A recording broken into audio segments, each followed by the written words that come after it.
ঘরোয়া পদ্ধতিতে চিকেন রোস্টের রেসিপি। আসসালামু আলাইকুম। এই জায়গার মধ্যে কিছু আমি মাংস লইলাম মুরগির, এরপরে এগুলারে ভালো করে আপনার একটু হলুদ আর লবণ দিয়ে মাখিয়ে এটারে 5 মিনিট রাখি দিলাম। রাখিয়ে দিক দিয়ে একটা কড়াই বসাই দিলাম, পরিমাণ মতো তেল দিলাম। দেওয়ার পরে তেলগুলা ভালো করে গরম হয়ে এলে এখানে দিয়ে দিলাম কিছু আপনার মুরগিগুলা, যে মুরগিগুলা লবণ আর হলুদ দিয়ে মাখিয়ে রাখছি ওগুলা দিয়ে এগুলারে ভালো করে একটু বাদামি কালার করে ভাজি নিয়ে, এভাবে বাদামি কালার করে ভাজলে ভাজাটা একটু কড়া করলে এটা ফার্মের মুরগি তো আপনার খাইতে একটু ভালো লাগে। এরপরে মুরগিগুলা ভাজা হয়ে গেলে কিন্তু দিয়ে আমি জায়গার মধ্যে আলুগুলো এইভাবে ভাজি নিয়ে, এই যে আলু মুরগি ভাজা হয়ে গেছে। এবার আমরা চলে যাইম আপনার চুলে।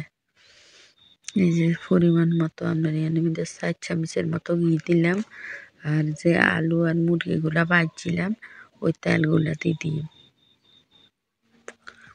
দেওয়া হয়ে গেছে। এই জায়গার মধ্যে কিছু পেঁয়াজ কুচি করে রাখছিলাম, ওগুলা বেরেস্তা করে নিয়ে এবার পেঁয়াজগুলো ভালো করে লাড়ি চাড়িয়ে এই জায়গার মধ্যে আপনার কিছু তেজপাতা আর দারচিনি দিলাম, দিয়ে এগুলারে একটু ভাজি নিয়ে আমি পর্যায়ে জায়গার মধ্যে একটু চিনি দিছিলাম।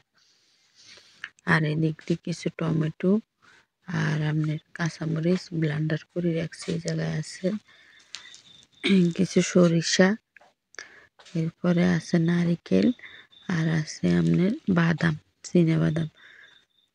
এরপরে এগুলা রেডি করে লইলাম। এদিক দিয়ে কিছু বেরেস্তা উড়াই রাখি দিয়ে অর্ধেকগুলা, আর বাকি অর্ধেকগুলা আপনার করি।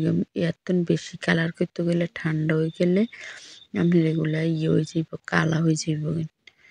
এরপরে যে বাদাম সরিষা নারিকেল বাটি রাখছিলাম ওগুলা দিয়ে দিলাম, এগুলা ব্লেন্ডার করে রাখছিলাম ওগুলা দিয়ে এগুলার একটু কষক। এই দিক দিয়ে জায়গার মধ্যে আমি কিছু রসুন বাটা দিয়ে দিলাম,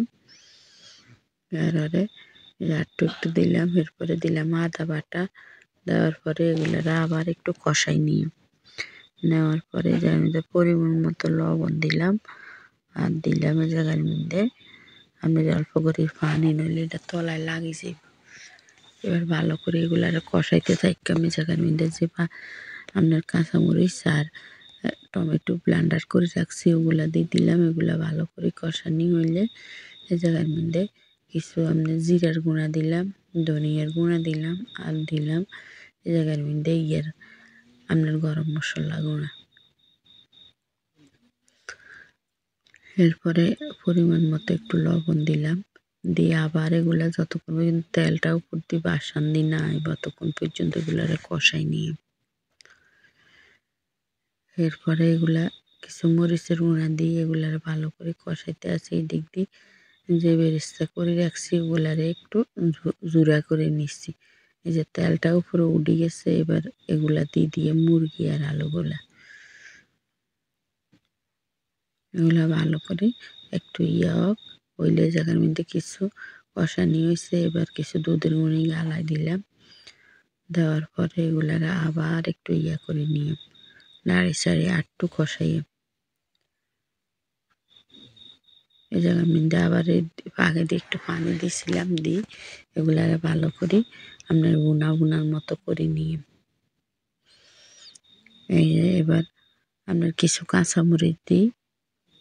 এবার এগুলারে আপনার যতক্ষণ পর্যন্ত তেলটা উপর দিয়ে বাসান দিয়ে না আইব ততক্ষণ পর্যন্ত এগুলারে রান্না করিলাম। উপর দিয়ে কিছু বেরেস্তা দিয়ে দিলাম, এরপরে আপনার কিছু ডিম উপর দিয়ে এভাবে দিয়ে এই মশলার মধ্যে ডিম বাইজলে মুরগির ডিমগুলা শক্ত শক্ত হয়ে যায়, খাইতে ভালো লাগে না। এইভাবে লগে দিয়ে দিলে সুন্দর মতন হয়। এই যে আমার চিকেন রোস্টের রেসিপিটা যদি আপনার কাছে ভালো লাগে একটা লাইক কমেন্ট শেয়ার সাবস্ক্রাইব করে দিয়েন।